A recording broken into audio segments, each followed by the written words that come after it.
දැන් ජේසුස් වහන්සේ තමයි කිව්වේ අන්තිම නැගිටීම් 4ක් ගැන යොහන් 6. දැන් මේ කතාව කියන්නේ කවුද? මාර්තා. ඕගොල්ලෝ මාර්තා ගැන දරන මතය මොකද්ද? මරියා තමයි ජේසුස් වහන්සේගේ පාදය ළඟ හිටියේ. මාර්තා ඉතින් උය හිටියේ. ඒක තමයි පොදු මතය. නමුත් යොහන් 6 ක්‍රිස්තුස් වහන්සේ කියපු මොකක් හරි නැගිටවීමක් ගැන එයා හොඳට අධ්‍යයනයක හොඳ සවන් දීමක ඉඳලා තියෙනවානේ. ජේසු කියනකොට මේ ලාසරස්ගේ සහෝදරිය ගැන සිදුවීම ජේසු කියනකොට බය වෙන්න එපා කියලා. ඔව් ස්වාමිනී ඔව්. මන් දන්නවා අන්තිම දවසේ නැවත නැගිටීම් තියෙන අර ඔබතුමා කියපු ඒ නැගිටීමකදී ඔහු අනිවාර්යෙන් නැවත නැගිටිනවා කියලා මන් දන්නවා. කියන්නේ මාර්තා මේ වෙලාවේ සජීවීව යේසුස් වහන්සේ කරන්න යන හාස්කම ගැන එලිදරව්වක් නැහැ. එයාට දැනෙන දුක සහ වේදනාව නිසා. නැත්තම් ආත්මික තලයේදී මාර්තා ක්‍රිස්තුස් වහන්සේත් එක්ක සජීවීව සම්බන්ධ වෙලා නැහැ දැන්. ඒ මූවමන්ට් එකේ. හැබැයි she know about the doctrines. එයා දන්නවා මලවුන්න නැවත නැගිටීමේ මූල ධර්මයන් ගැන. එයා කියනවා යේසුස් වහන්සේගේ පිටුපස ජේසුට ප්‍රේම කරපු ජේසුව පිළිගත්තු ලාසරුස් මගේ සහෝදරයා ඔබතුමාගේ මිත්‍රයා ඔබතුමාගේ යාළුවා ඔබතුමාත් එක්ක ළඟ හිටපු කෙනා මම දන්න ඔබතුමා අනිවාර්යෙන් යව නැගිටිනවා කියලා අර ලාස්ට් ඩේස් වල එස්කැටොස් වල කරන මොකක් හරි දෙයකින් ඔබතුමා කියලා තියෙනවනේ මම දන්නවා ඒක වෙනවා කියලා. ශිනෝබ එයා දන්නවා මූල ධර්මයන් සම්බන්ධව. ඉගැන්වීම් සම්බන්ධව එයා දන්නවා. එයාගේ අඩුව පුතේ එයා වැඩ කරපු එක නෙවෙයි. මේ වගේ ටීචින් එකකදී මාර්තා වගේ මාර්තා කියන්නේ ඉතින් සමාවෙන්න මාර්තා කියන්නේ වැඩට අර වැඩ දෙයියෝ කරන් ඉන්න ගෑණියෙක්. හරි ගෙදරට කවුරු ආවත් එච්චරයි ගිහින් වැඩ විතරයි. කවුරු ආවත් එච්චරයි. ජේසු ආවත් පොඩ්ඩක් ඉඳගෙන මං ගෙවලස් වල වොලන්ටියර් පිකන්ට හොදලා එන්නම් ජේසු. එහෙම ගෑණියෙක් මාර්තා. හැබැයි අර ගෑනුන්ගේ කන කියන එකට හරියටම ගැලපෙනවා මාර්තා. වැඩේත් කරලා ජේසුට කණ්ඩක් දීලා එයා ඩිවයින් ඩොක්ට්‍රින් එකක් ගැන කියනවා. මම දන්නවා ස්වාමීනි. Martha said unto him, I know that he shall rise again in the resurrections of last day. මන් දන්නවා ඒක. මෙතන තියෙන්නේ එස්කැටොස්.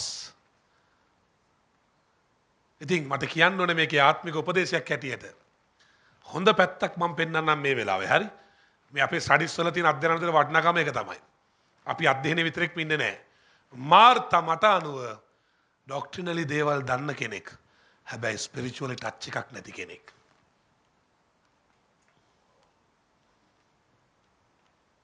මං ගුරුවරයෙක් නේ පුතේ. දැන් ශිෂ්‍යෝ 10000කට යා උගන්ලා තියෙනවා ක්‍රිස්තියානි අය විතරක්. ගණන් කරන්න බැරි තරමකට. ආරම්භ කාලේ තිබුණ ක්ලාස් එකට 5 දෙනයි 10 දෙනයි 100යි 200ම ගණන් කරනවා. බලනවා සතුටුයි.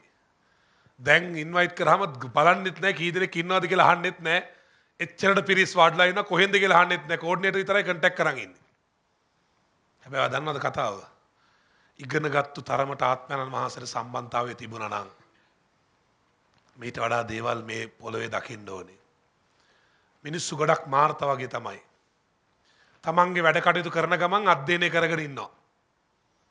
තමන්ගේ වැඩේ කරන ගමන් බයිබලේ නෝට් පොත හදා ගන්නවා. සටහන් පොත හදා ගන්නවා.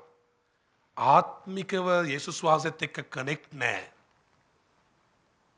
අප්ඩේට් එකේ නැහැ, ඔන් ටයිම් එකේ දැන් නැහැ. එහෙමනම් ඩොක්ට්‍රින් දැනගත්තු මාර්තට ස්පිරිචුවල් රෙවලේෂන් එක එන්න ඕනේ. අද මේ ජේසු කියන්නේ දැන් නැගිටවන්න යනවා කියන එක එන්න ඕනේ. ආවේ නැහනේ පුතේ. ලෝකේ බහුතරයක් ක්‍රිස්තියානිකාරයෝ ඉගෙන ගත්තට ඉගැන්වීම් පොතකට සීමා කරලා නෝට් එකකට සීමා කරලා සුපුරුදු ජීවිතය අරගෙන යනවා. ජේසු කිව්ව මූල ධර්මය යා දන්නවා. නමුත් ජේසුස් වහන්සේ දැන් විශේෂ කොට යාට කරන්න යන මේ ආත්මික සිදුවීම යාගේ ගේ ඇතුලේ ඒක යාට දැනෙන්නේ නැහැ. මෙතනට නම් එන්න එපා. මගේ ක්ලාස් වල ඉන්න අය ඕගොල්ලන් නෝට් ටික කම්ප්ලීට් කරගෙන හොඳ ගුරුවරයෙක් වුණාට වැඩක් නැහැ. ශුද්ධාත්මයන් වහන්සේත් එක්ක මේ අද දවසේ ස්පර්ශය ලංවීම නැත්තම් මොකද්ද රටේ වෙන්නේ? අපි මොනවද කරන? අපි කරන වැඩේ කොතනද තියෙන නායකත්වය? කොතනද ඉන්නේ? අද මොනවද කතා කරන්නේ? කොහොමද මේ දේවල් වෙන්නේ? එහෙම වුණොත් ඔයා මූලධර්මයන් ඉගෙනගත්තු ගුරුවරයෙක් විතරක් වෙයි. ශුද්ධාත්මය කියන මහා මූලධර්මයක සම්බන්ධ නොවුන. ඉතින් මාර්තව ගණන් නොගැනෙන්නේ ඇය ඉගෙන නොගත්තා හින්දා නෙවෙයි මගේ මේ පාඩමේ කියවීමට අනුව. ඇය ඉගෙන ගත්තට ඇය ශුද්ධාත්ම සම්බන්ධතාවය නැත්තම් ඒ මූමන්ට් එකේ ජේසුත් එක්ක තියෙන කනෙක්ෂන් එක ඩ්‍රොප් කරගෙන තමයි අය ඉන්නේ. උයන ගමන් අහගෙන ඉන්නවා. කෑම හදන ගමන් අය අහගෙන ඉන්නවා. වැදගත් මූලධර්මයක්. නමුත් කොහෙද හරි අයට ඇහැලා තියෙනවා. ජේසු කියනවා කටින් එකේ පිළි අරන් තියෙනවා. ඒක මතක තියාගෙනත් ඉන්නවා. හැබැයි ජේසුස් වහන්සේගේ වෝක් එක ජේසුගේ මූණ හැසිරීම දින 4 පරක් වෙලා ආපු එක මේ එකකදිවත් මාර්තට අයිඩෙන්ටිෆයි වෙන්නේ නැහැ. He want to do something right now. යාට යමක් දැන් කළ යුතුයි මගේ සහෝදරයා වෙනුවෙන් කියලා. ගුරුවරුන්ට ඉගෙන ගන්න අයට මග හැරෙන දේ. ඒ හින්දා ඉගන්වීම් ඉගෙන ගන්න නැතුව ආත්මයන් වහන්සේත් එක්ක උදේ හවස අන්‍ය භාෂාවෙන් කතා කරගෙන දර්ශන කියාගෙන හීන පේනගෙන ඉන්න සෙට් එකක් ඉන්නවා. උන් රටේ වැජබෙනවා. ඇයි ඉගෙනගත්තු උන් ඉගෙන ගැනීම වල විතරක් කොළවල පොත්වල විතරක් සීමා වෙලා ශුද්ධාත්මයන් වහන්සේ මේ වෙලාවේ මොනවද ඔයාගෙන් බලාපොරොත්තු වෙන්නේ කියන එක ඔයාලට තේරෙන්නේ නැහැ දැනෙන්නේ නැහැ. මං ඉගෙනගෙන තමයි මේ පල්ලෙහාට බහැලා උතුරේ නැගෙනහිර ගිහිල්ලා මේ එක්කෙනා දෙන්න ඉන්න චූටි පල්ලි වල සිමෙන්තිවත් නැති වැලි පල්ලි තකරන් උඩ රත් වෙන්න ගිහිල්ලා උගන්වලා තියෙන්නේ මම ඉගෙනගෙන ගුරුවරයෙක් වෙලා ඩොක්ට්‍රිනල් ටීචර් කෙනෙක් මම ඒත් ශුද්ධාත්මයන් වහන්සේ 2025 මගෙන් මොනවද ඕනේ කියන එක අද දවසේ මොනවද ඕනේ කියන එක always connected මං ඒ නිසා තමයි මගේ ඉගැන්වීම් වල බලය තියෙන්නේ පුතේ ඉගැන්වීම් වලට බලය එන්නේ ශුද්ධාත්මයන් වහන්සේ සම්බන්ධතාවයත් එක්කයි මේ දවසේ ආත්මයන් වහන්සේ මොනවද ඔයාගෙන් ඕනේ කියලා වාට දැනෙන්නේ නැත්තම් එහෙමනම් ඉතින් ඔයා ඇත්ත දැනගත්තු ගුරුවරයෙක් සත්‍යතාවයේ ආත්මයන් වහන්සේක සම්බන්ධ නොවුන day by day පාඩමට අදාළ නොවුනත් විශ්වාස කරනවා ඔයගලන්ට ආශිර්වාදයක් මතකයක් වෙයි කියලා මේක මාතා අමතක නොකරන්න ඕන කෙනෙක් වෙනවා අපිට ඩොක්ට්‍රිනල් පැත්තට එනකොට එයා දන්නවා අන්තිම දවසේ කතාවක්